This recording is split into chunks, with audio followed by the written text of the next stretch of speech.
Tsumeb mine, Namibia, we have a solid dolomite matrix, as you can see on the grey cross section. And then on top of this you have either smithsonite or tiny calcite crystals, most likely little smithsonites. Relative weight for the specimen, which is almost hand-sized, is pretty heavy, so most likely we'd have some smithsonites there. The coating you see here, almost a yellowish brownish coating, would be a coating of cadmium, I think one of the rare earth minerals. Fine coating there.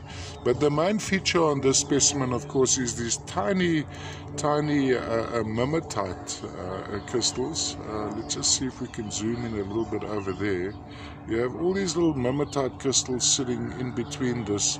Now, unfortunately, color contrasts on these specimens with the mimetite, the colors are very, very faint, the differentiation in the colors. But there you can see the smithsonite cum calcite crystals with the tiny little bushes and needles of the mimetite in between. Now on this specimen we have a back view too, which is not so appealing yet. Please note also that Tsumeb is best enjoyed under good magnification, at least times 30, so you see a whole lot of different things.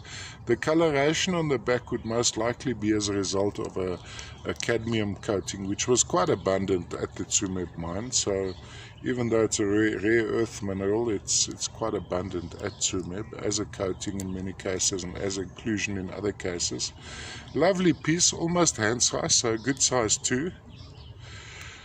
Let's just go in there. There you can see the tiny little pale yellow, actually bright yellow. This is a pretty accurate indication, maybe a little bit darker than this.